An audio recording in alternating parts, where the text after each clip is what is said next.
On to victory. Okay. Motivational Miller TV here. This young lady and I were one of the few blacks that were allowed to go to the collegiate in our days. Oh yeah? We were streamed into the technical or the commercial for the girls, for the females. But the commercial for the female was only a 2-year program for the black girls. But for the white girls, it was a 4-year program. So the black girls, they graduated in 2 years and they were typists for the rest of their life. Okay. No opportunity to go to advanced education. Zanina, myself, we were one of the few that escaped that and were allowed to go to the collegiate.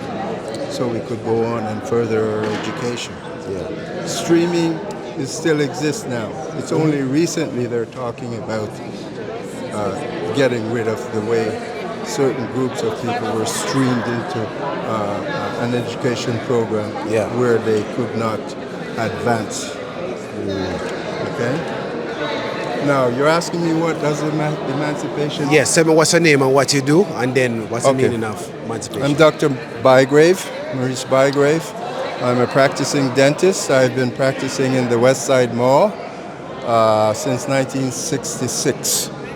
I'm one of the few founding fathers for that event called Caravana since 1966. What does emancipation means to me? Emancipation, as a child growing up in Jamaica, emancipation was a holiday for us as kids. We heard the drumming during Emancipation Day. And from the drumming sounds, we would go to where we think the sound is coming from, and it's further, and it's further. So we were told that is our ancestors drumming, okay, for the freedom that they were able to escape, okay?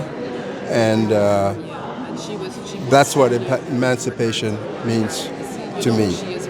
Our ancestors made it possible for us to be able to do the things we're doing, and we're very grateful for that. Just 2 days ago, I posted a presentation I did in 2013 at Mount Zion Apostolic Church, what Family Day means. Family Day celebration, okay? It was an opportunity for our young people to pay homage to our ancestors. I talk about the history of blacks as a community. I came to Canada as a teenager in the 50s, and at that time we had the 3 main churches in Toronto. That is the First Baptist Church, the BME Church, and the AME Church, which is a sister church to the church that was bombed, where those children were killed during that period of time. Okay? Therefore,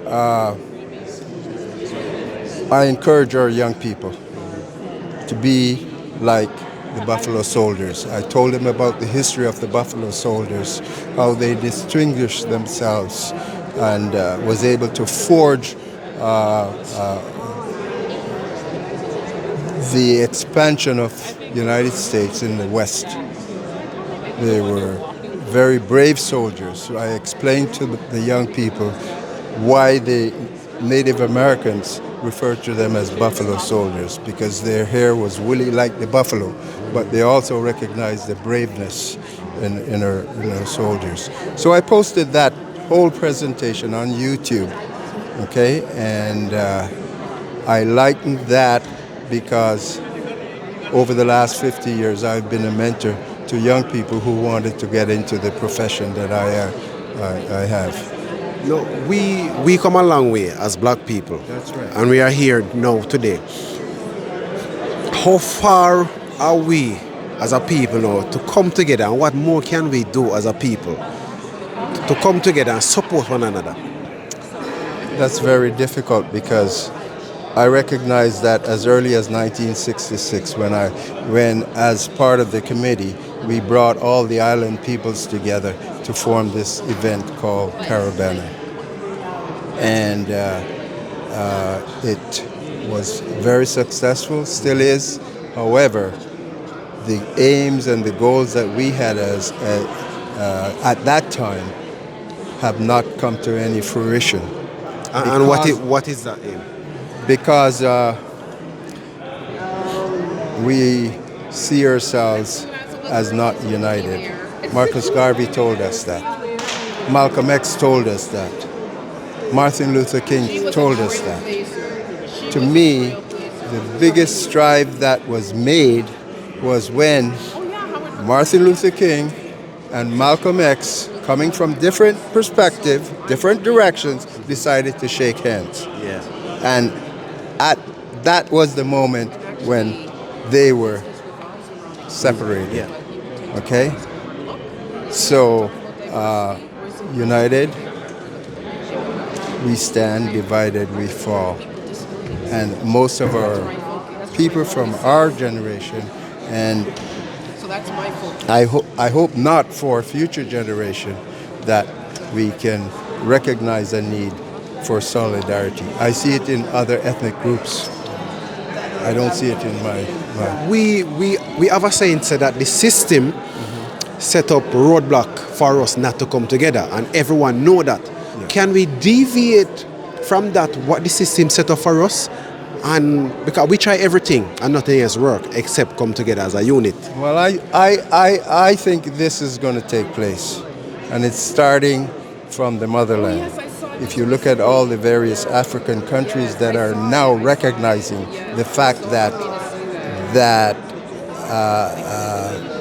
they have a lot of resources, but it's not being utilized because they have this tribal thing we have to go. Okay? We talk about the slave trade and all that. Tribalism is part of the reason why this whole slave was it perpetuated, okay? Conquering one another and fighting against each other. Are you a Jamaican? I'm a Jamaican. I was born in Jamaica, yes, and from St. Anne. And I did a presentation at JCA a few years ago talking about Marcus Garvey. Can you imagine? Marcus Garvey, a Jamaican, and I as a child knew nothing about Marcus Garvey. I knew a lot about Drake, and all the explorers. Yeah. Okay? Christopher Columbus, and so forth. So we knew nothing about Marcus Garvey. Now it's being recognized, being taught in the schools, and so forth. Okay? So I think where our eyes are opening, and we have to recognize that we're all one. Bob Marley inspired me. Okay? Bob Marley inspired me. And we have a lot of heroes. Lots of heroes. Okay? My biggest disappointment was realizing that King Leopold in the Congo, okay, sent the missionaries there, and a letter that he had sent to one of his missionaries was inadvertently left in one of the Bibles. Yeah. And the revelation from what King Leopold told the missionaries how they should view the people from Congo. Teach your children to read but not to understand what they're reading. Don't let the people know about the wealth they have in the ground. That is the copper okay? gold, The gold diamond. and all diamond. Don't let them know about that. They already know by the Bible that they'll get their riches in heaven. So, while you rape the country and rape the people. Any message for Jamaican back home? We see where the country is developing, but some people say it's not developing, and some people waiting on the government to fix everything for them. What message do you have for Jamaicans back home? For Jamaicans, I didn't say hello. Oh, for me? I left Jamaica. I left Jamaica in the 50s, and the lesson I learned in the 50s was with the discovery of the bauxite. Bauxite companies came to Jamaica. They were given the land, basically given the land by many people, including some of my family people. Okay, and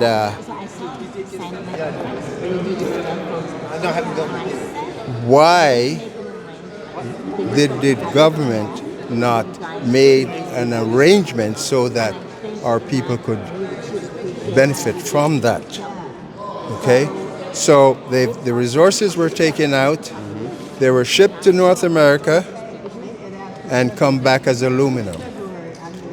We were proud of our duchy or iron pan and so on, and all of a sudden households have aluminum.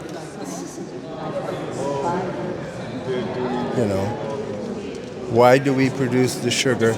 It's sent abroad, it's refined, and we were brainwashed into thinking we don't want the sugar head, we don't want that brown sugar. We want granulated sugar, okay? Which is worse than the natural. Yeah. So again, it's the way we were inculcated to think. Okay, a lot of that now is changing. Yeah. And as long as our leaders and our heroes are given the opportunity, as long as our heroes are given the opportunity to educate our people, okay, then it's very difficult. Okay, Uncle, thank you very much for your time.